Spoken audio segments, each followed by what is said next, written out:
From the new recording lair located deep beneath the Wine and Spirit store in Ephrata, Pennsylvania. You're listening to the Masonic Lite podcast. Studio 665 presents Masonic Lite podcast. This show is recorded by Masons, for Masons, and is for entertainment purposes only. And please, no wagering. This podcast is not endorsed by any Grand Lodge, and the ridiculous ramblings of the hosts are their own. And now, here's your host. That would be us. Coming to you semi-live from the deep, dank, dark, moist sub-basement. Oh my God, they're so whiny. Welcome, everybody. This will be episode 143. 143. And we have a very special guest tonight. Dun, dun, dun, dun. Coming all the way from Massachusetts via Scranton, Pennsylvania.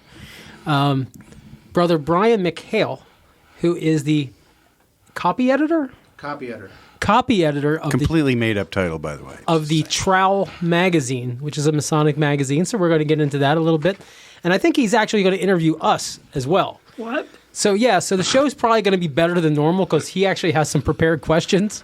Nobody told me that. What are those? Wait, we've not been interviewed since the person from the Villages came over. Megan came over. Yeah, she's fantastic. Tonight's episode is brought to you by our patrons, on Patreon. Dun, dun. Ding. And for as little as $1 a month, $1, you can keep fine content like this on the air and help us. Help us. Help with you. Help us. Them. Yes, exactly. Well, the content is so fine. I thought it worth a 2.5-hour drive just so I could do this in person. So do not slight yourselves, gentlemen, please. Yes. We do reimburse 6 cents a mile. We're using 1947 prices. So, Brian, what we usually do is we go around the room and we catch up with what normally we go around the room in a logical order. But I'm going to save Tim, Larry, and myself for last because we did something pretty cool without the other guys. So, Brother Josh Lamberton Killer, what have you been up to? Well, apparently not anything cool if I'm getting left out. You weren't left out. You were invited. You were duly invited. I'm good. Nothing. You produced the last episode. Yeah. I worked on the podcast. You have contributed to Freemasonry. You removed 45 minutes of dead air, inappropriate jokes and comments. So that was really excellent. Right. Brother Jack Harley, what have you been up to?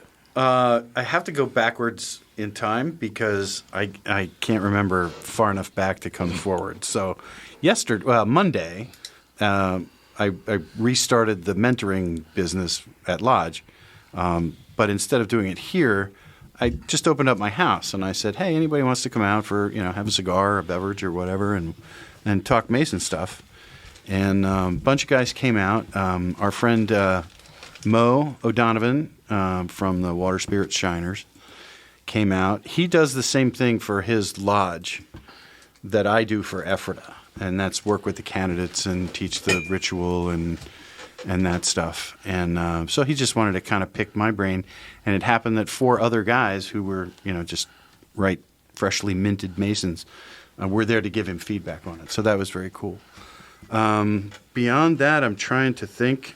We talked about operatives.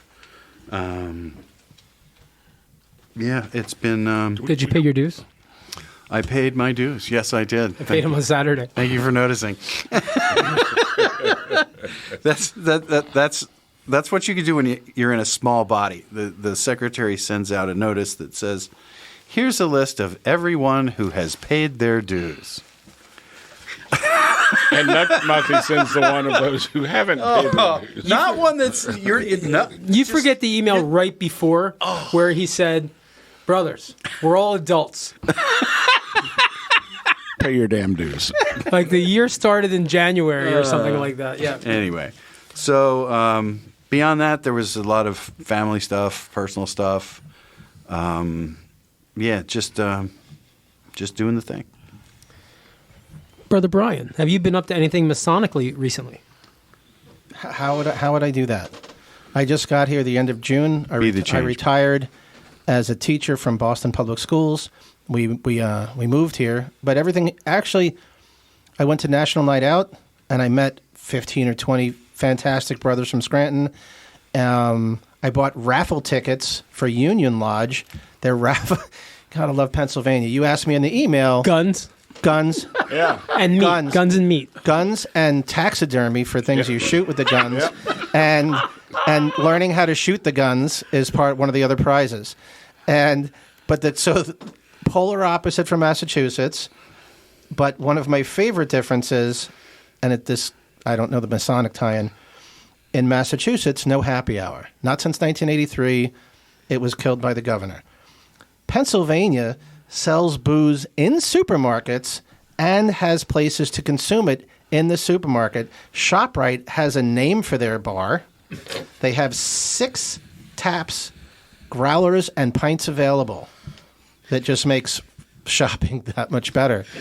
But some Wegmans are that way. Yeah. I think Home Depot should have a bar. But Masonically, I've just met some really terrific guys. I've already met the Valley of Scranton secretary. There's a good chance I might be secretary of a lodge I join. That didn't take long. No. They hear the word retired and they lick their lips. Well, but they also, I said, okay, because I've done it before. And you're under 80. Yeah, and the last thing I taught was instructional technology. So the computer stuff is fine. I'm also a licensed English teacher. And so you put the two together and, things will be spelled correctly. Do you get issued a bulletproof vest in Boston Public Schools? No. Should you? Perhaps. Yeah, that's a whole nother podcast. It's just stories about work because there are a bunch of them. My wife is really glad that I'm done. And she's really glad that we're here. And everything's just been going up and okay. Martini juice. I love martinis. I like dirty martinis. I found better martini juice in Scranton. Half the sodium, 50% less, 2/3 the sodium, half the cost. So Roland Martini Juice, no, they're not sponsoring me, but amazing, fantastic, game changer. Tim, make a note, new sponsor.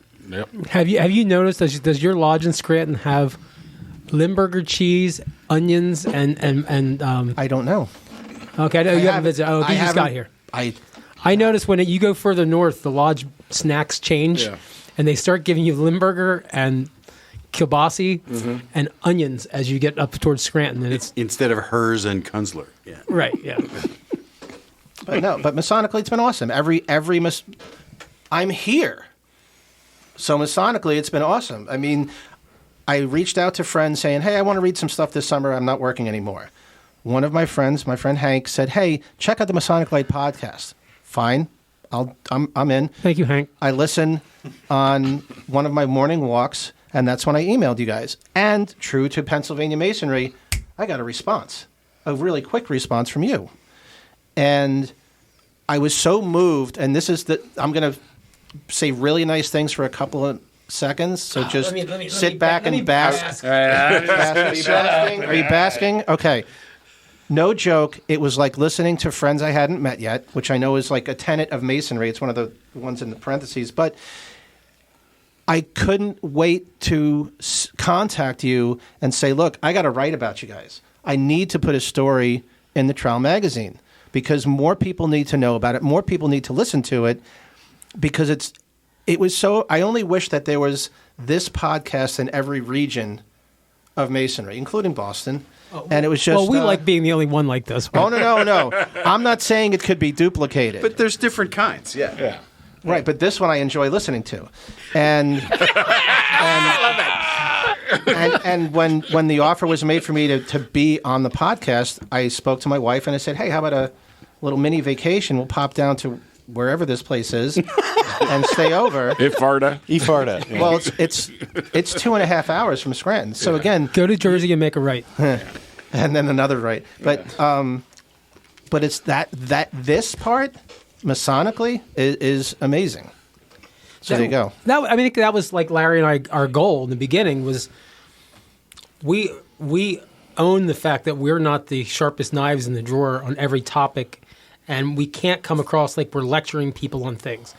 So we just wanted to have. That's why they keep me around. We just wanted to have a conversation like you're sitting next to a friend at a bar, and it's okay if you don't know something. And I think most Masons out there are shy that when they don't know something and they're scared to ask. And we're pretty much telling people most of us don't have a friggin' clue, but it's okay to keep looking and ask somebody when you don't know. Yeah. Well, like you mentioned, everybody's looking for the magic bullet. I pay attention. I take notes. So that was 2 episodes ago. And to your point, maybe somebody will find it, but you guys aren't afraid to look, and you're not afraid to ask questions. And like I said, you've made the morning walk better because it was something to look forward to after that first one. And I've laughed a couple of times because you clearly enjoy each other's company. Imagine that. Well, not on the shows where I wasn't here. Oof. It's a really good thing. So, Larry, have you been up to anything? No. Goose and Gridiron. Yeah, Goose and Gridiron. And then you, Tim, and I. I'll let Tim speak on it mostly. Yeah. Because Tim organized the whole DeMolay event. So I'll let you speak on it. So the three of us were invited to be part of the Keyman Conference a couple weeks ago. That is part of the DeMolay. It's their state. Actually, it's a regional-wide conference. Yeah. And if you want to know more, we have a special episode that we recorded that night, and that will be coming out soon. We're not sure exactly when, but anyway, there were 65 or something? 60 or 65 DeMolay folks, which is between the ages of 12 and 21. And Pennsylvania, Ohio, Virginia. and parts thereunto pertaining. Parts thereunto belonging. Okay. There you go. But anyway, we did a live show. We recorded it live, and we had an audience. It was the first time we had done that. So when you see that episode drop, make sure you listen to it. But it was fascinating. We were able to talk to Matt Blaisdell and Joe Pullen, who kind of organized the thing, if you will. And then we spent some time talking with the head of Pennsylvania, the state master counselor from Pennsylvania, the junior master counselor from Ohio, and a couple of others. And the funniest one was like the 12-year-old kid that's been in DeMolay for 2 weeks. He's been in for 2 weeks. He was fantastic. It was awesome. And afterwards, we're standing around talking. This kid comes up and he's like, "I want to do a podcast for DeMolay," and so he starts sharing that with Larry and then with Pete and myself. And the next day we get email from the state DeMolay saying, we've got this kid, you all put this kid on fire. He's already developed a budget and he's got a plan in place. All right. Being the group cynic, I'm looking at me at 53, the youngest guy on stage. And it's a room of teens. I'm like, oh my God, they're going to be so frickin' bored of us. And I mean this in the most polite way, I kind of forgot that in general, DeMolay kids are kind of nerdy. But in a good way. In a good way. Right. I was a Dungeons & Dragons playing nerd in my basement when I was a kid, okay? And, that's what these kids were doing all weekend. It's like, if I kind of knew that, I might have shown up the night before and played Dungeons & Dragons with a guy. But they really, really were into it. And I was thinking, they're going to be playing on their cell phones. They're going to be rolling their eyes. They loved it. We got applause. They were into it. They were firing questions at us. How cool is that room? That's my favorite training. That's the first time you've been in Patton campus. That's my favorite training in Elizabethtown. In the entire summer. Also mentioned that we had about 20-some adults that actually sat in on it as well. Right. Yeah. It's a magnificent facility. It kind of feels like the UN when you're in there because you've got rows, tiers of chairs, each with a table. Yeah. So you can take notes, whatever. But it's got this Olympian sort of feel to the whole and it's thing. not overly huge like a Scottish Rite building where it gets lost. Yeah. It's big, but it's intimate. Yeah, but and there's a stage that they do stuff on, but mostly it's presentations and Put about and 200 that kind of people in stuff. there if it's packed. Very cool building. Anybody in the area, if you're in Elizabethtown, it's the home of the Pennsylvania Masonic Youth Foundation. And if any of It's your called Patton Campus. At Patton Campus. and if any of your kids are in DMLA and you see something about Keyman next year, sign up. Yep. It's do it. basically It's like so fun. I went twice. It's a week of summer camp. Yes. And they have an indoor pool. They put the flag up every day. They put the flag down every day. They stand at attention. They blow taps at the end of the day. I mean, the kids have a blast. Their only complaint, and I kept harping on it, is they hate their pillows. They do hate the pillows. So if somebody wants to donate pillows to Patton Campus, Do we know anybody in the bedding industry? I am retired from that game. But anyway, look for that episode to drop. We cast it as a special episode, so likely in the next few weeks it'll drop as a special episode of Masonic Lite Podcast. And to tease just a little bit a future guest, we're going to have that kid and his father and his brother, all of whom have Masonic affiliations, come on the show. And we're going to talk about his interest and let him kind of see us do this. Cool. And it's we'll probably do that sometime in September or maybe early October. Tim, anything else you had going on? We'll stick with you. It's been an incredibly busy summer. You know, a lot of people think that Freemasonry goes away in the summer, but the Friday after the Keyman conference, I was honored to take the Grand Smoke, Ed Stum, out to Pittsburgh to a group that meets the first week of every month out there for a cigar lodge. That was a lot of fun. Anytime you get to spend 4 hours with Ed Stum in a car is fun. You get to hear a lot of stories, and you get to have some great conversation. Let's see, what else? Just this past week, for the last few weeks, we've been involved with the Valley of Harrisburg. Tom LaBaugh has written what's being affectionately known as the Truman degree. The Northern Masonic jurisdiction is looking to replace a couple of degrees, and so he's written a degree that they're proposing at this point. And it's an interaction. Do we get bombed in this degree? No, we don't. It's between Harry Truman, who was For you president. young guys, he's the one that dropped the bomb on. Yeah, this takes place after that. Okay. It's actually during the Korean conflict, and it talks about you had Harry Truman and Douglas MacArthur, both of whom were 33rd degree Masons. Mm-hmm. And, you know, if you know history, you know they didn't get along real well. And so there's a lot of supposing that goes on, but it talks about how Freemasons can and should be able to find a way to disagree, but still remain Masonic brethren. Well, they did find a way to disagree. He got fired. Well, yeah. And especially true when one of them's your boss, right? So, but anyway, that was something that we did down at the Valley of Harrisburg, and it was a lot of fun. We had about 40 guys involved in that. And that's been it since we recorded last. You go, and then I want to catch back up because I've remembered a thing. Yeah, I not really much Masonically. I've been, I got done my classroom training of learning at 911. I did it 25 years ago, but it was all on paper. And the guy that answered the phone also talked on the radio.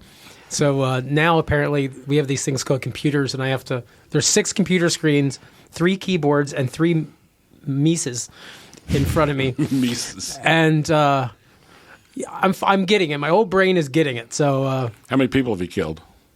Today, 2. Okay. Not my fault. No, I haven't killed anyone. No, it's a really enjoyable job. And, I had a stressful call today, and the supervisor came over, "Are you okay?" Offered me, like, counseling or something like that. And I'm like, I might need counseling because this stuff doesn't bother me. Like, it's weird. It's when other people have bad things in their lives, it just makes me more thankful for my drama-free life.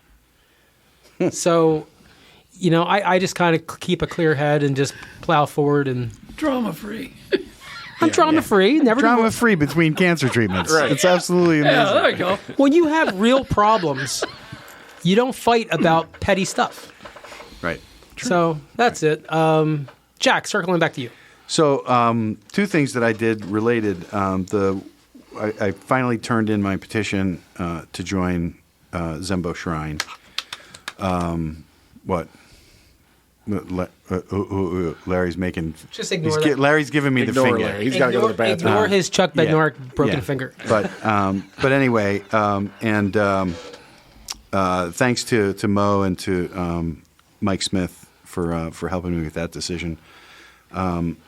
So I just wanted to talk about just for a second the Water Spirit Shiners. It's not a unit of the shrine; it's a club. But they really do have a lot of fun. It's a dinner club that meets around South Central Pennsylvania And places that specialize in alcohol. You don't have to drink it. Not even necessarily, but yes. But a winery, a microbrewery. But at any decent restaurant, there's an alcoholic component. An alcohol component. And that is the one of the topics. But they are a lot of fun, and I'm looking forward to. It's one of the first things that my wife has demonstrated an interest in joining me for. So that's exciting. Yeah, I mean, if there's something that can make the ladies happy. Yeah, absolutely. All right. Well, let's take a quick break, and we're going to come back, and we're going to interview and be interviewed by our guest, Brother Brian McHale of the Trowel Magazine. Why choose George J. Grove & Sons for your next home improvement project? At George J. Grove & Sons, we've built our reputation on quality and trust for more than 50 years. From planning to materials to installation, George J. Grove promises a home improvement experience second to none. Whether your goal is reducing energy costs, decreasing maintenance, updating curb appeal, or simply increasing the value of your home, the George J. Grove team will recommend and provide solutions that stand the test of time. Call 717-393-0859 for an estimate or visit us at georgejgrove.com.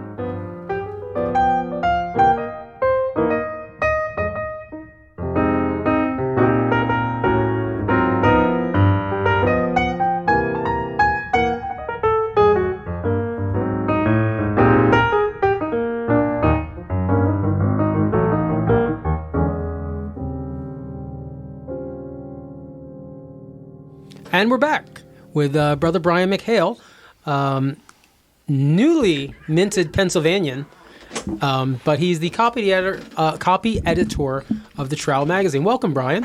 Thanks. Tell us a little bit about your little periodical there. All right, so I wrote stuff down because my brain's like Swiss cheese. So, for the Trowel, about 30,000 issues are printed quarterly. You will be featured in the next one. Every Massachusetts Mason and each widow gets one, including in Panama, Chile, and Japan. Most of the Massachusetts libraries get them, including Harvard. Every Grand Lodge in America gets copies. Prince Hall Grand Lodge gets a number of advanced copies. The United Grand Lodge of England gets copies. Recently, they reprinted an article on Hogarth. We often get reprint requests from around the country. For this issue, we sent advance copies to 5 Grand Lodges in Mexico. The first executive editor went on to be the Grand Master of Maine. Me, Brian McHale, I'm the first copy editor. So before me, there was... The spelling was atrocious? Well, cut and paste. So there's a story behind that. I told you I'm an English teacher. And whether I like it or not, when I read stuff... things jump off the page, kind of like in A Beautiful Mind when he sees all the... I'm gesturing for the audience at home. But so I said, I need to help. I went through a couple of issues and red-penned it, and the pages looked like they were bleeding.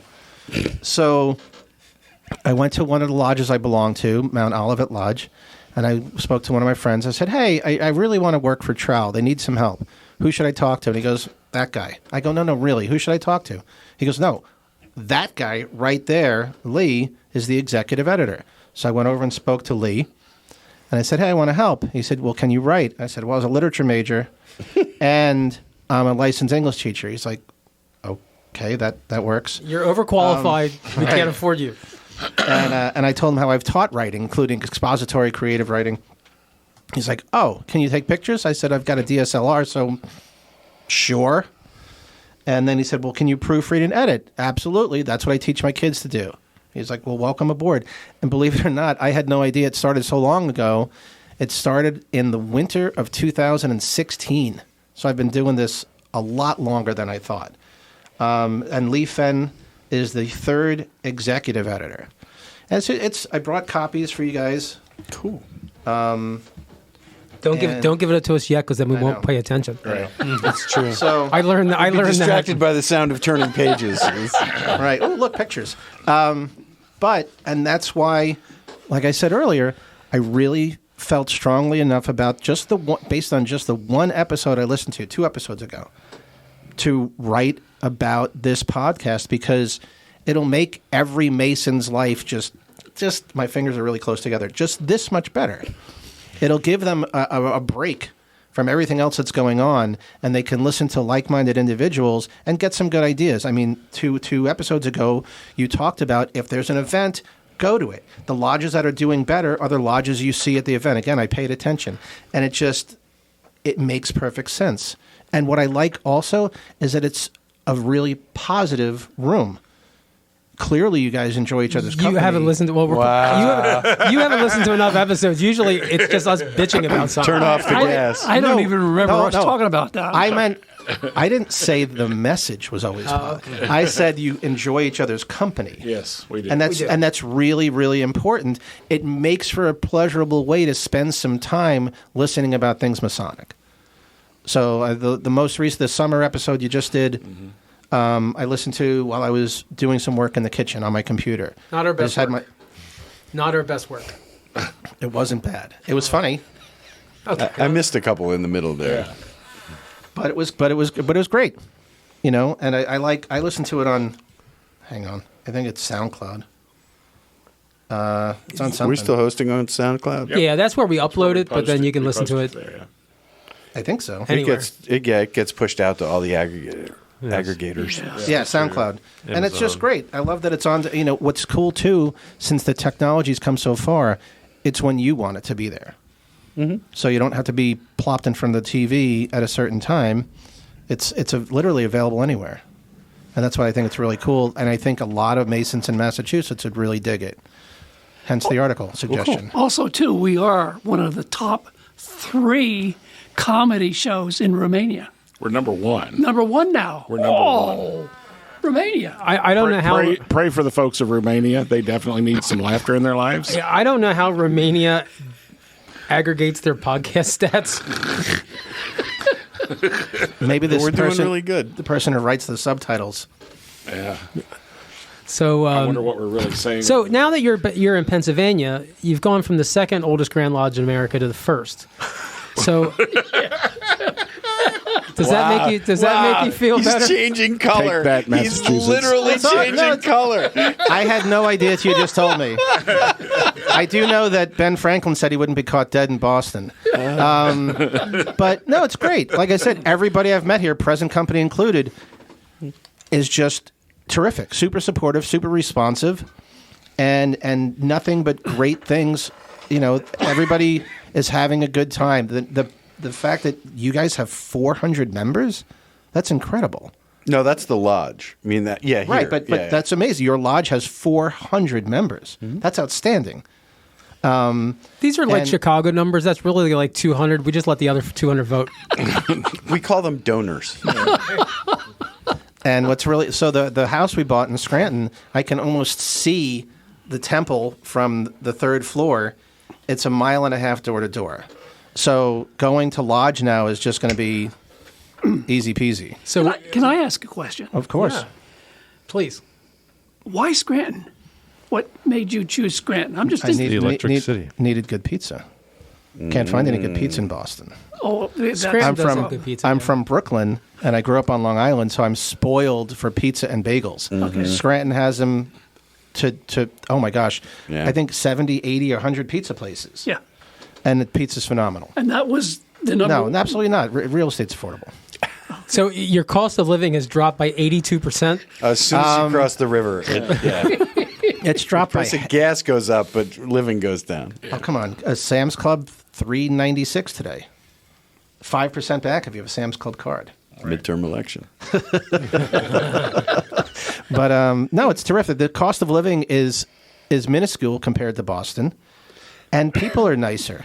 People they're friendly. People stop at stop signs mostly. Nobody honks their horn. Nobody's in a hurry. The problem here in Lancaster, if 4 people go to a 4-way stop at the same time, it could last for days of people waving the other ones other. on.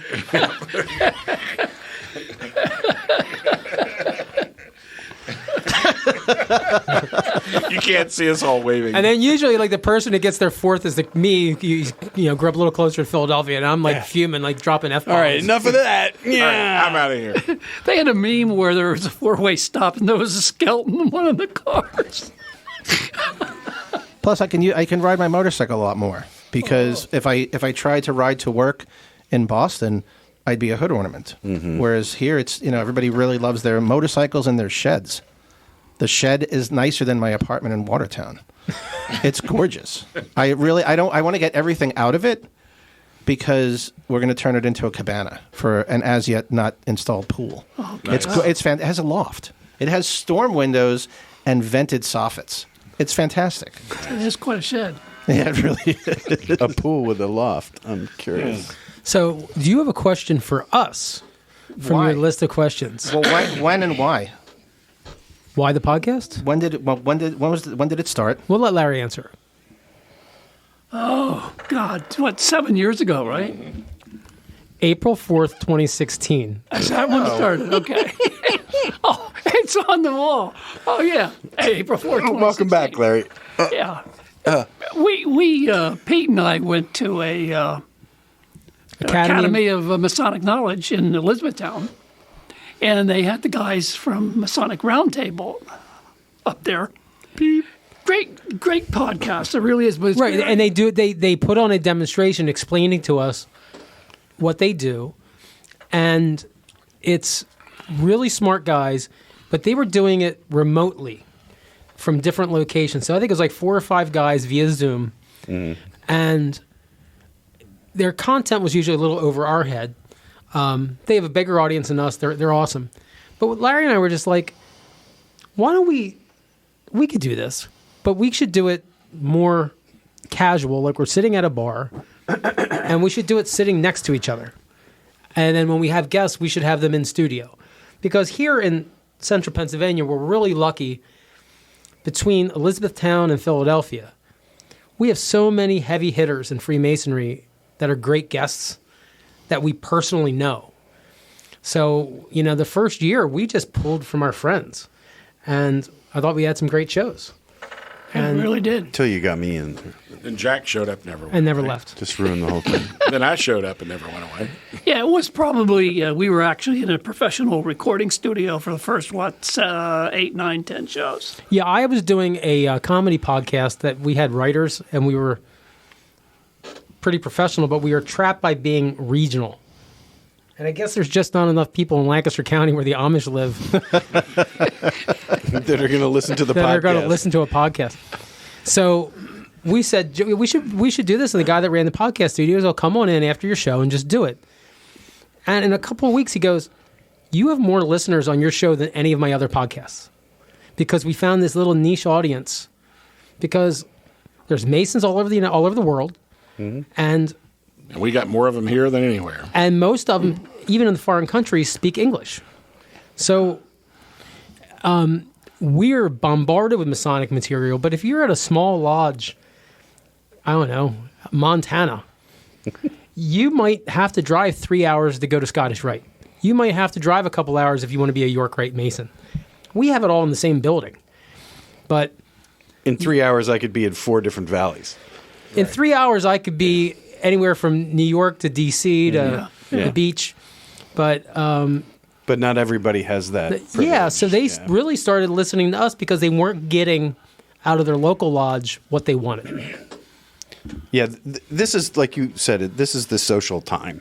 This is the after the lodge meeting, sitting around the table. And there's not enough lodges that are doing that. They're just, and guys seem to have found us as being that group. And we had said once, we did a show called The 5 Aspects of Freemasonry where we came up, we just made crap up. But like, why did you join? And is it historical? Is it the ritual? Is it the fellowship?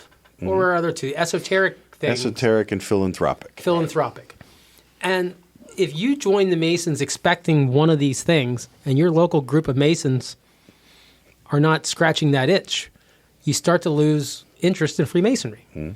So hopefully we're helping some of those guys. We're scratching some of those guys where they're itching. Right. So to speak. So to speak. Yeah. And then COVID hits. And, you know, Freemasonry as we know it shut down, you know. But we kept going.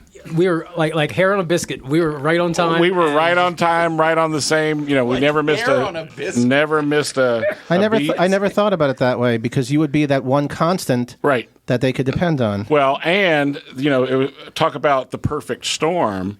You know, our good friend Seth, that's been on here a few times, you know, pitches an idea one day on the show. I think it was when he first pitched it about creating a fake degree.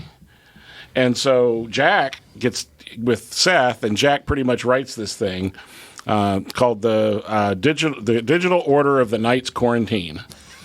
And we decided that we would raise a little bit of money on this. And it was in April, right after the pandemic hits. 2020. Yeah. We order pins, and we're going to sell them.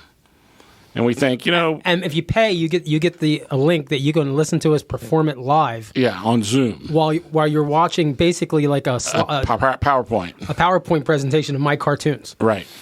So we're hoping we might get 25, 30 people sign up.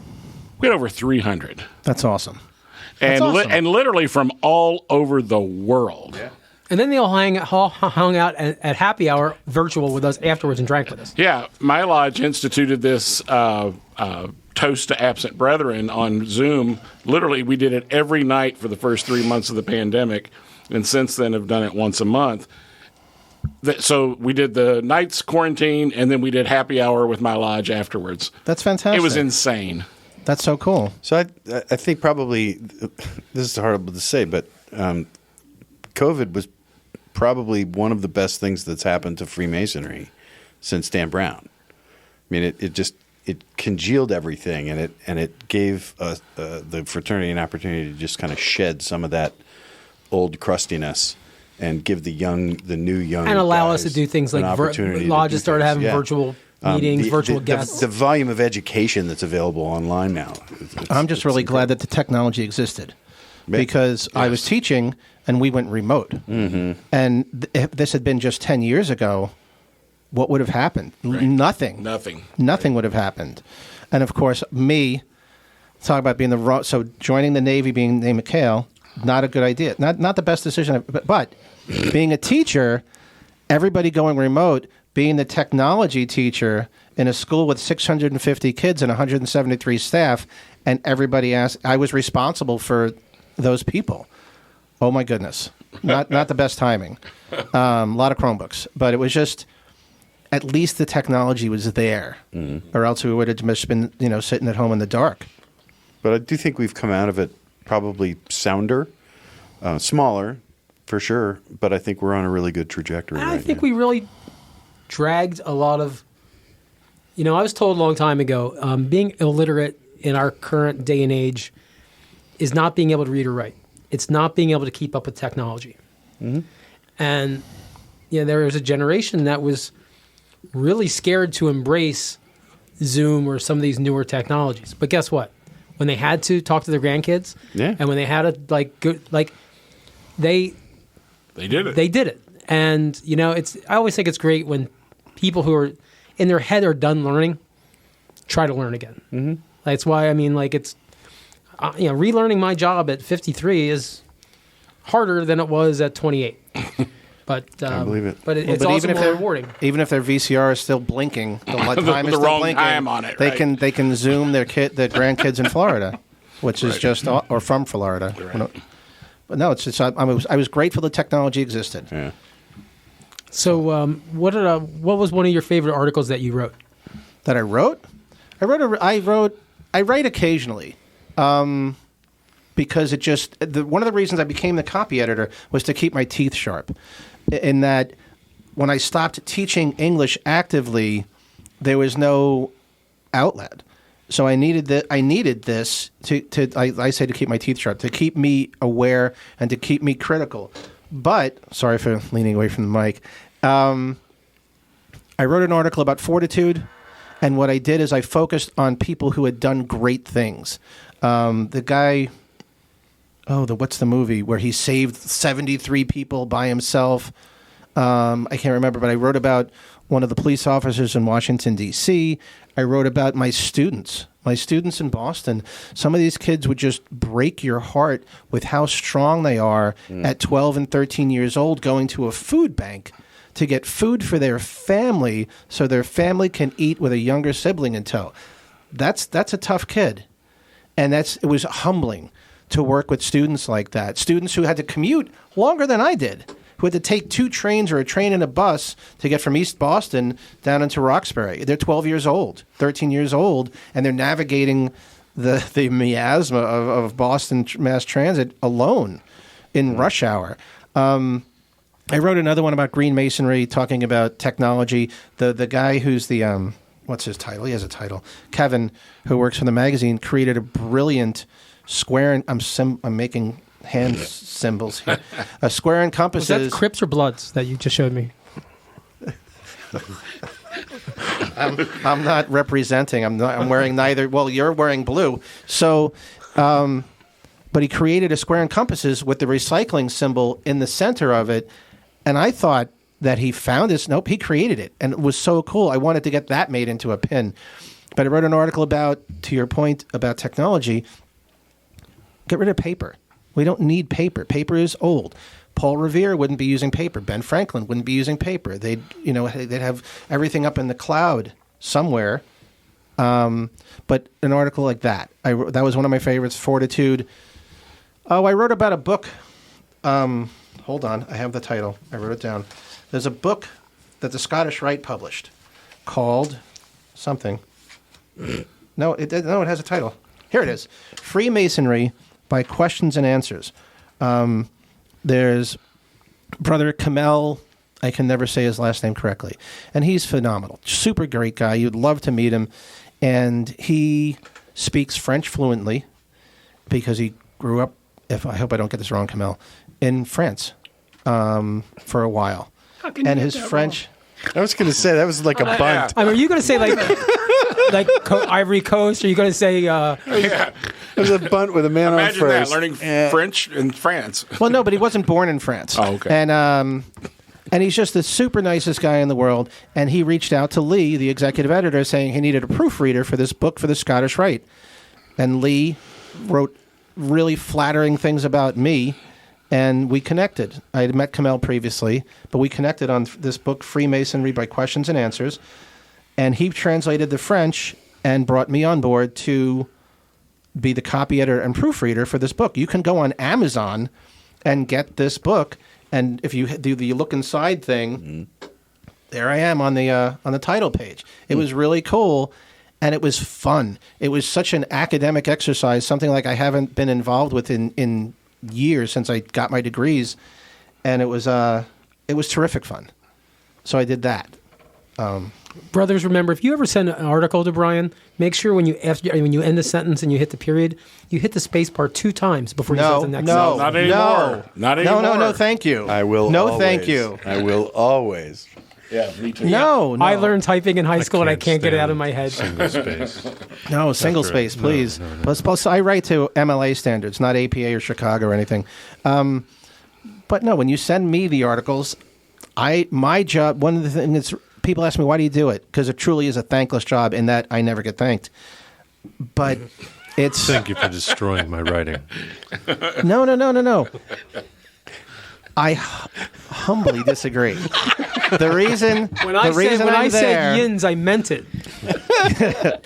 My job is to make you better, to make you look better. So if I can change a couple of things here and there to keep in line with standard American English and to make it more readable, I don't put my name on the article. Your name stays on the article. You look better. You should have seen Larry's wife, Carol, when Larry wrote his book. Oh, my God. She would carry around that big Chicago book at work with her. Oh, yeah. And would just tear Larry. She would run out of ink on a red pen every day. Yeah. Well, let's take a quick break and hear from some more of our sponsors, and we'll be back with our guest, Brian McHale. You don't realize how that hit home. As far back as the mid-1800s, records exist describing the pre-meeting tradition of brethren smoking cigars during and after gatherings. To this day, the practice of smoking cigars remains very much alive in many lodges. This custom is considered a time for brethren to relax, exchange ideas, and enjoy the simplicity and fellowship that is the very essence of our brotherhood. This is what Hiram Solomon Cigars is all about. Our starting principles are to bring Masonic brethren together in the harmony of a good cigar. Pull up a chair, sit back, light up any of our premium cigars, and enjoy the history. Hiram Solomon Cigars can be found at fine cigar retailers. For a complete list, visit HiramandSolomonCigars.com or check them out on social media to find out when they'll be at a live event near you. Hiram Solomon Cigars is pleased to be the official cigar of the Masonic Lite podcast.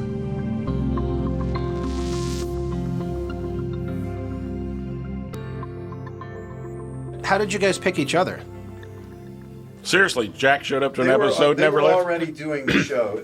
Pete and Larry were doing the show in studio, and they asked me to be on as a guest. And I came on, and it just kind of clicked, so and it worked. Jack's from a different lodge, but in Lancaster County, the active brothers in lodges all really kind of know each other. Especially the officers. You had mentioned that. So, I mean, you know, when our lodge can't find somebody to do a degree, we go down people we know, people we like, and people who are good at degrees. So Jack's done degrees at our lodge before. Josh is in our lodge, in our lodge. And I think, did we meet Tim? Did we meet you through Grotto? We met through Grotto, probably. And I'm from outside of Lancaster area. We're not recording this, right? I'm over near the. It's recording. Okay, good. I'm over near the Harrisburg area. So again, broadens the region a little bit. Yeah. And So like same story though. They invited me on for an episode, and I just kept coming. That's really cool. Why did we invite you on? I don't remember. Josh and I came on the same night. The same day. Yeah.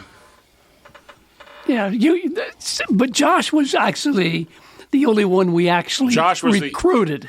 Well, no, I was recruited to be on a show. I mean, you were recruited to be in the show. Right. We recruited him to do a job. this job. He was Josh the intern, yeah. The only one. Everybody else just shows up. Right. because Josh was under 40 and we thought he might know about computers. Yeah. Well, we were I'm not right. under So, 40. Pete, believe it or not, I'm older than you are. I was never under Oh, 40. goodness. Yeah. Go figure. How old? 58? Wow. Damn, Yeah. he is old. Oh, please. Still brings the curve down. Old as Right, dirt, Larry? Old as dirt and twice as dumb. But But- Yeah. So another question I had was, so we talked, I mean, the goal of the podcast is just, I mean, it's everything it should be. I mean, literally, like I said, from me, it made me smile and it made me want to listen to another episode. So that was why I reached out to you guys. If you listen to some of the older shows, there were people who dropped in bits in between segments, and there would be like Michelle Snyder, the symbologist, and I don't know who else. Jim Stevens. Jim was Stevens one, did, and there was a couple other Seth people. Anthony, Seth Corpus originated this Corpus. Corpora Obscurum, Obscurum. where he would talk about like old dead degrees and things. So we've kind of gotten away from that. Well, because people aren't sending stuff in. Well, right. So, I mean, take a moment. If you're clever and you create those kinds of things, if you know, the Masonic equivalent of TikTok, that's what we're talking about. If you've got some of that stuff, send it in. We'll have a look at it, and if it works, we'll use it.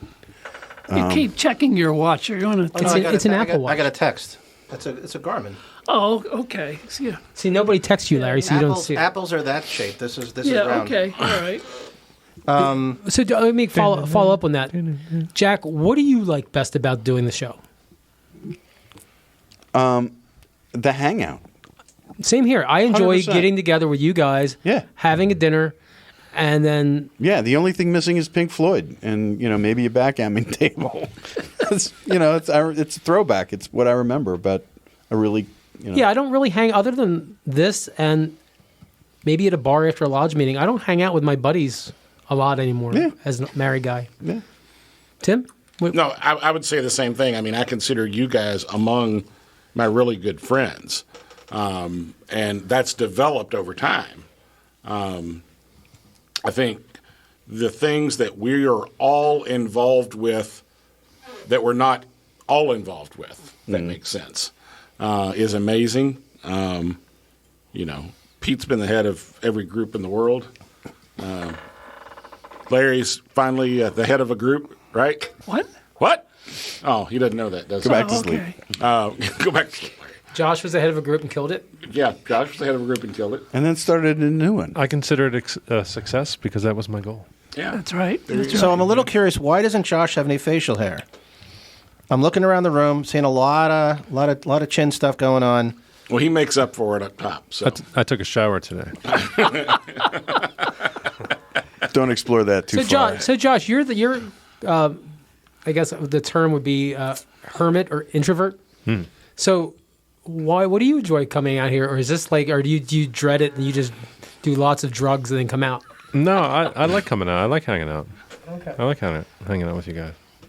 For what it's worth, my opinion of the production is it's fantastic. Absolutely. It's just top shelf, and it's to listen to it, it works. The way everything, Josh, the way you put everything together, it's flawless. It's outstanding, and I just really appreciate it because when I'm walking or doing my morning walk, it's so the volume's not flawed. going to 11 on a commercial and then back down to... But even little things like that, Yeah. it's just the production quality is fantastic, and I only hope that after I write the article that Doesn't all go to hell. I hope you get 5,000, 10,000 more listeners because they should, if for no other reason than the morbid curiosity to hear me speak. So who knows? I mean, maybe that's enough of a pull. But like I said, I found out about it from a guy from Boston. That's pretty cool. Yeah. My tip for anybody that's getting into podcasting, do not cheap out on microphones. right. Yeah. That was one of the biggest things. When we heard some of the other shows doing shows over, and our shows we do over Zoom sometimes are a little less clear, but like the Google Hangout shows, like the sound quality, not what people are saying, this having a Shure microphone. These are the same microphones when you look at professionals on TV. This is what they're using, and it was just a really good investment. That just, I don't know, it makes us sound a hair professional. A hairless professional. Makes us sound that way. Hairless Wow. professional. That's like hair on a muffin. Oh boy. Edit. Yeah, that one's Edit. gonna stick. So how's Grand Lodge of PA reacted? It depends. So initially, it was kind of our thing to like just stay under the radar, just like we don't. I'd need rather to ask get for that forgiveness big. than permission. Well, We don't but then need to every get now and then big we'd and get a popular, letter. and then then the Somebody get a Grandmaster phone comes call. on the show. And then we got a grandmaster on. So Well, let's not forget. Let's not forget when one of us, Jack, mentioned the password of the second degree in something, but not in context. Yeah. I think in a biblical context. right. Yeah. Well, yeah. Yeah, because it No, actually. you know what it was? There was. We were talking about the West Wing or something, and you made some comment. Yeah, they used the word in dialogue. Right. And then I went to where my son found it when he was at Penn State. Right. It popped up on his computer screen, and it was like, what? So it was a recurring word, but it wasn't. Yeah, the conversation didn't say what the word was. We don't have that word copyrighted, Right. and we did not use it in the context of a degree. But it still ruffled somebody's panties. Yeah. So anyway, that's as close to trouble as we've ever gotten into. In all the years. They just asked us to please take that. But down. we have had 2 grandmasters on the show. Past That's cool. grandmasters. Yeah. Yeah, the one thing about trowel that I didn't know, I wrote this down too, is, and this is from Lee, people often think trowel is an arm of Grand Lodge. We are not. Recently, Grand Lodge was upbraided by a brother for an article in trowel. Of course, they had nothing to do with the article. It was Lee. But that is the confusion. We support Freemasonry and serve at the pleasure of the Grand Master, but the decisions are ours. Lee gets yelled at every issue. Cool. So Shockingly, is the trowel a Lee, what the hell were you production thinking? or a publication of the Grand Lodge? He just said that. He just said no. No, I'm just. It's not Sanctioned. sanctioned. Okay. Clandestine. Okay. so I'm still a little unclear on its origins, Okay. but yeah. Because like heard here of in it? Pennsylvania, we have the So it's like- Pennsylvania Freemason. Well, that is in That's fact a production Oh of. no, production I of read the the Grand- masthead. I was very. I don't know how. It'll be interesting to pour over a few issues, and then see if they would benefit from my involvement. There are years when it's just an assemblage of pictures of the Grand Master in various states of being somewhere. And then there's other years like now. I don't see the Grand Master, but every once in a while in the Freemason. And that, he's trying to highlight the people, members. One of the things I like about the magazine is that for every event I read about, which is awesome. I mean, people love seeing pictures and stuff. I love reading about the charities. I mean, that's really one of the things I feel most strongly about. And there's some phenomenal work going on in Massachusetts that people are being fed because of Masons. People are getting durable medical equipment because of Masons. And, one of the groups I was involved with, we brought Thanksgiving dinner to a homeless shelter. And it's just, you can't help but feel better about yourself by doing for others. I wrote an article. One of the articles I wrote was, it's not about me. Because it's not. The work I do for the magazine, it's not about me. Right. There's no ego because it's not my words, but I'm making the words of others. If I can make them better, awesome. And it's a selfless gesture on my part, but one that I feel is really necessary because I want to make the magazine a better experience for everyone who picks it up. And I was shocked when I heard how many issues went out. I had no idea. I don't know if I expected 500, or maybe 5,000, not 30,000, and certainly not distributed as far and wide as they go. Yeah, that description was pretty much everywhere. Yeah. Right. I was really surprised, and it's really cool. It's something I'm super proud of. I even had my own business cards made up, and it's just it's a nice thing. And in this issue here, there's a 12-year-old. His name's Nick. Nicky appreciated at Delta Lodge. He started making paracord bracelets to support with a scholarship fund. And he's 12 years old, and he's donated over $400 himself to a scholarship fund. I mean, how does that not just make you want to do better or certainly raise your spirits? Because this kid saw a need and just pulled it out of nowhere to do something about it. It's just a really cool thing. So, Other than your own magazine, what's your favorite Masonic magazine? there are other magazines? What other magazines? Mine is the Southern California Lodge of Research. I just think it's Journal of the Masonic Society. Society's good. Big one. I haven't read them. I mean, I have a few copies of Square. I'm semi-illiterate, so I can't say whether it's the edit. It's edited well. Yeah, but that means you're semi-literate, so that's a positive. The Journal of the Masonic Society is done very well. Yeah? I'll have to check it out. Yeah. And the Southern California Research Lodge, their recordings are phenomenal. Just neat. Depth beyond. But see, this is the kind of thing I was asking for from friends of mine at the beginning of the summer. Just other avenues for input or things to read, things to listen to, to just open my eyes and broaden my spectrum. I joined that Coronado. I joined that. And there's somebody else recommended the other College of... Illuminati? No. Sounds like that, but Grand College of Rights. That's the one. Okay. And it's interesting because the history is amazing. And one thing I would explain to people when we'd go on tours of the Grand Lodge or just out with my students, and I would show them things. Like Paul Revere did that. And that's one thing that's really cool about lodges in Massachusetts. There are Paul Revere lodges. When they do the inspections for the court for the District Deputy Grand Master's visit, they pull out the actual parchment that Paul Revere touched and signed. I mean, that's just amazing. And, they've got the gloves on, and they're being super gentle with it, and then rolling back up the parchment and putting it back in the tube. Oof. Right? Wow. Unbelievable.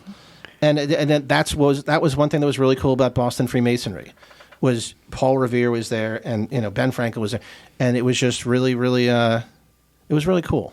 It was really neat. And working for the magazine for so long, I've learned more about Masonry, about past Grand Masters, about things like that, and that's one of the reasons I became a tour guide. It taught me about the building. The floor in the Grand Lodge in Massachusetts, in Boston, it looks like a mosaic. And you're like, meh, okay. No. 2.5-inch marble spikes that the company that was hired to build the building, and they're only this big. What's that, an inch? Not even an inch by an inch. And there's thousands of them. But it's one of the reasons the floor hasn't changed. It's, warps here and there, but it's 2-inch marble spikes. It's just amazing. And the rooms are really cool. Knights Templar is in there, and Scottish Rite's in there. And it's a great building. Super fun. Parking is terrible. Yes. I'll testify to that. But mass transit's good. So, and Boston, that part of Boston especially, is really a good walking area. Yeah. North Side? True. Yeah. Unless you trip from the stairs of the Old North Church, like I did. It's right there. But I'm still thinking about the fact that when he writes this article, that a copy of this magazine will be in the Harvard Library. There you go, Larry. So we can say that we're the Harvard Library. Check the box. Oh. you're welcome. 7 planets, And the 3 Harvard galaxies, and the Harvard Library. Wow. Oh my God! Again, that's how strongly I feel about what you guys are doing, because it's worthwhile. It's a time investment that nobody who listens will regret, and they won't think they wasted their time listening to the podcast. I don't know how to accept flattery, but I like it. Take the compliment. All right, let's take another quick break, and we'll be right back. I gotta go. Hello, this is Austin Shifrin, and welcome to Bone and Marrow, a short segment of Masonic learning. Today's segment is entitled Man Up. When I was a child, I was fond of drawing. I remember all of my illustrations of men were always depicted in suits and ties, with pointy dress shoes and briefcases. In hindsight, it's not hard to identify the influences that resulted in this image for me. My father was an attorney. My stepfather owned a construction company. Both of them were similarly attired whenever they left for work. All of this might say something to the listener about my urban and urbane upbringing. A little boy who grows up in a different background or a different walk of life might always draw little men in jeans and boots, carrying lunch in a cooler and a box of tools. All of this is my way of saying that even from a young age, we can have different concepts in mind of what makes a man a man. We can come to these different conclusions as a result of varying influences, coming from our culture of origin or the culture that we land within, the influences of our peers and of the media. What are the concepts that many of us share today? We picture men as providers, as being strong and reserved when it comes to their feelings, keeping their suffering, if there should be any, quiet and to themselves, and as being leaders. These concepts, which had their origins in historical truths, wind their way into literature and even into our grasp of the broader universe. If your tastes run in an esoteric direction, this plays into Kabbalah and the cosmic masculine and feminine. In a more pedestrian sense, we're talking men are from Mars, women are from Venus type stuff. As humankind progresses and society evolves, we may find that roles that were historically allocated to one gender or the other are not exclusively the province of that gender. Whatever your personal feelings on these points, we find it is no longer unheard of for the woman in a relationship to be the breadwinner. It's not always in the best interest of our own mental and emotional health to keep our suffering to ourselves. And that in our communities, we benefit from the diversity of perspectives that comes from having women in leadership positions. So now, what is left the exclusive province of men and manhood? I don't claim to have all the answers, but I can think of at least one. I think our fraternal organization should be a forum in which we discuss intelligently how our role evolves and changes, and how to navigate this change with dignity and respect for mankind and womankind alike. I hope you enjoyed this segment of Masonic Learning, and if you're interested in more such as this, please look out for my book, More Lite, Collected Masonic Writings 2017 to 2021, now available on Amazon, at Barnes & Noble, and as an Apple ebook. Thanks, and take care.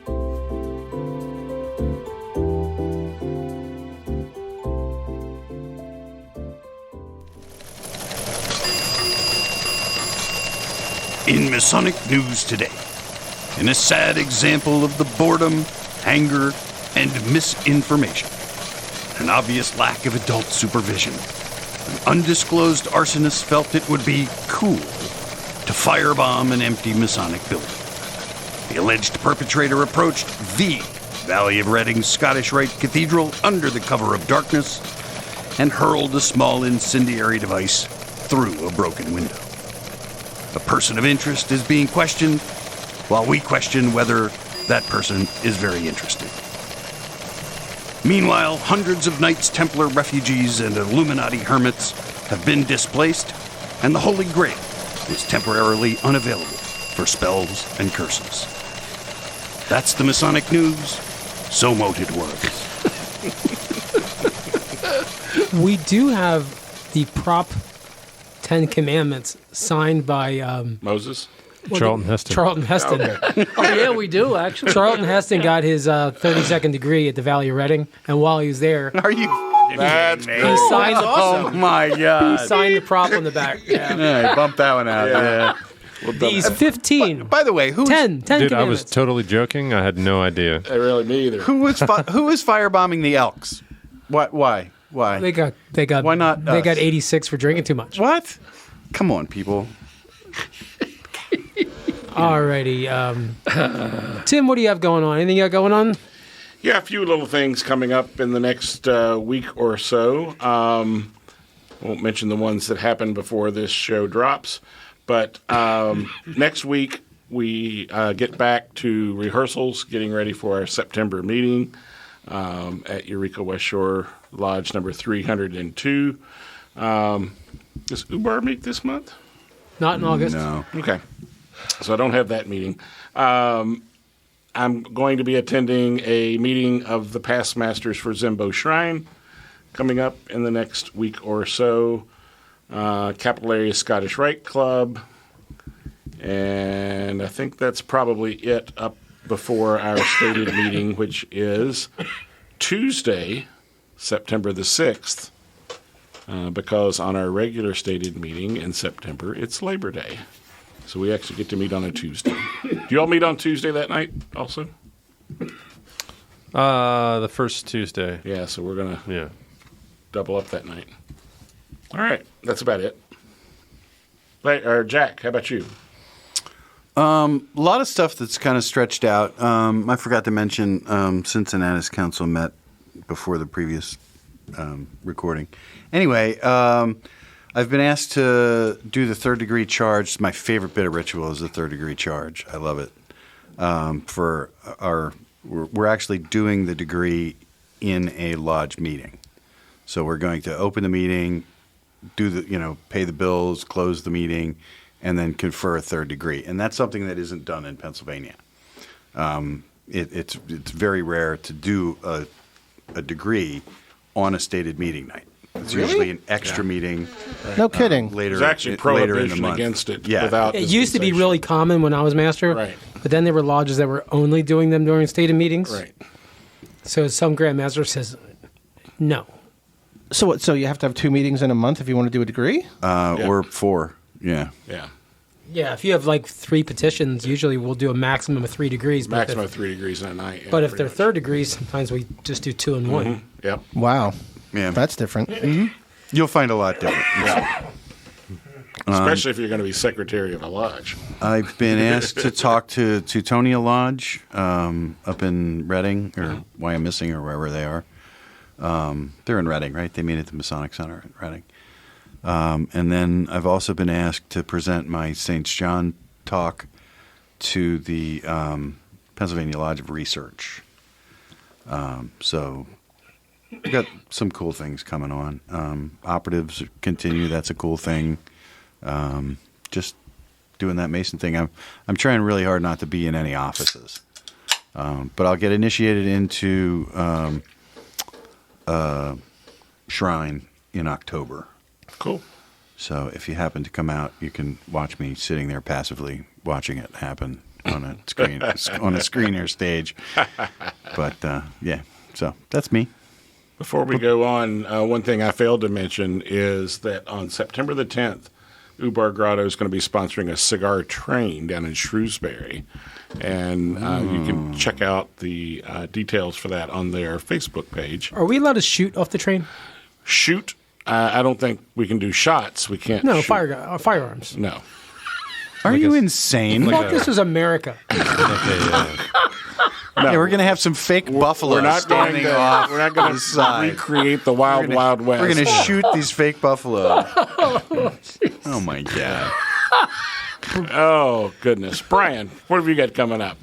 Anything? This Saturday is the Valley of Scranton picnic Awesome. at How Cola Campground. I have no idea where that is. Okay. Well, that's great, though, that you're getting sure. right involved. That's great. Absolutely. Gotcha. And like I said, everybody I've met is so gracious and accepting and enthusiastic, and it makes you wanna. Yeah. Everybody makes eye contact. That's it. It's a thing. Larry, are you planning on doing anything? Are you going to the picnic? Well, yeah, Goose and Gridiron this coming tomorrow, actually. And we have a special world-renowned guest, probably, from what I understand. World-renowned. Yeah, world-renowned. And if you've got Pennsylvania Grand Lodge Magazine in the mail the past couple of weeks, he's a feature article. So By anyway, the time this episode comes out, you will have missed it. Pete and I will He has been the head of every organization worldwide that you have never heard of. Yes, exactly. Yes. And also, Pete and I will be doing some Tall Cedars things, I think, sometime this week. Also, I almost said Lamberton, Millersville Lodge 476 picnic is scheduled for Sunday. I will attend. I probably won't be able to eat anything, which will really upset me, but that takes place. I think that's pretty much it. And lodge meeting. Yeah, I can tell you that there is a concert. Sorry about my cough. A concert venue that rents our parking lot at Millersville Lodge. So the same day as the picnic, one of my friends is a huge Joe Strummer and Clash fan. So he is hosting Strummer Jam that day. So in between, Where's that? That's going to be this coming. If you come back down this coming Sunday, I'll not this. I'll send you an email. Sunday. I'll send you an email about both things. But it's going to be local bands and musicians covering Clash and Joe Strummer songs, and they have alcohol, and they rent our parking lot. Mm-hmm. So I don't care if Millersville Lodge doesn't want us to drink. I can stand in the parking lot that the neighbor rents, and just sit there and drink and look at the teetotalers. The reason I ask is because I saw the Clash twice, and I saw Joe Strummer once with the Mescaleros. Oh, they're amazing. And a new Joe Strummer box set just came out. And I'm a fan. Wow. And it's just so there's a second box set, and the Joe Strummer Foundation actually had soccer jerseys that looked really cool with the logo, but they sold out in an instant. Yeah, and that's where all the proceeds from this event go to the Joe Strummer Foundation. It's down here. Josh, are you going to the picnic? Maybe. You can go over to the bar with me. Yeah, I might show up for a little while. I'm not going to stay very long. And I'm just going to come to watch Larry play in the bouncy house. All right. Well, Brother Brian, thank you so much for coming down. Sorry about all the traffic in Lititz, Pennsylvania. Us locals know that town is too cool, so we try to avoid it. I didn't know. Especially between 4 and 7 p.m. I had no idea. Yeah, I mean, last weekend the Main Street was shut down for a huge art show. This week for a car show. Yeah, it's crazy. Lions Club on a Wednesday. On a Wednesday, who does a car show on a Wednesday? Apparently, Lidditz. Apparently. So I'm just hoping there's a parking spot when I get back, or else I'm going to have to have somebody towed. Well, 9:30. Well, no, they have parking for the hotel, Yeah. but you need a pass. So if all the spots are full, then they're going to have to tow somebody. All right, Josh, cue those chickens. And Larry, take us home.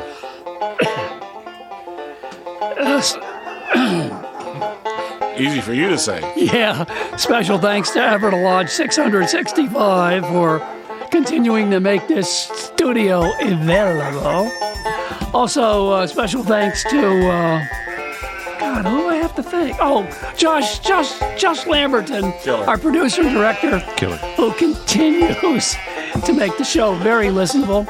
To Jack Harley, our news director, and Tim Dedman, our marketing director. And to our special contributors, Michelle Snyder, Doug Maddenford, and some of our historic contributors, Seth Anthony, Jim Stevens. Who did I forget? Austin Shifrin. Austin Shifrin. I keep forgetting him. I don't know, but all you people send us some stuff. Will you? Do we have his name up there anywhere? We've got two Austins. So I need things to prompt me. Need cue cards for Larry. Oh, and anyway, I want to close out. I sent this to the guys a couple of days ago. Oh, no. A pessimist sees a dark tunnel. An optimist sees the light at the end of the tunnel. A realist sees the train coming. And the engineer sees three idiots arguing on the track. This is Larry Merris. Thanks for listening wherever you are. I'm the engineer. This is 143 episodes with Larry not thanking you. Yeah. This is Tim. Thanks, Pete. This is Jack. Thank you, Pete. Thank you, Pete. Bye, everybody. Thank you, Brian. Thanks, everybody. Thank you, Brian. Woo! Thank you. Nicely done.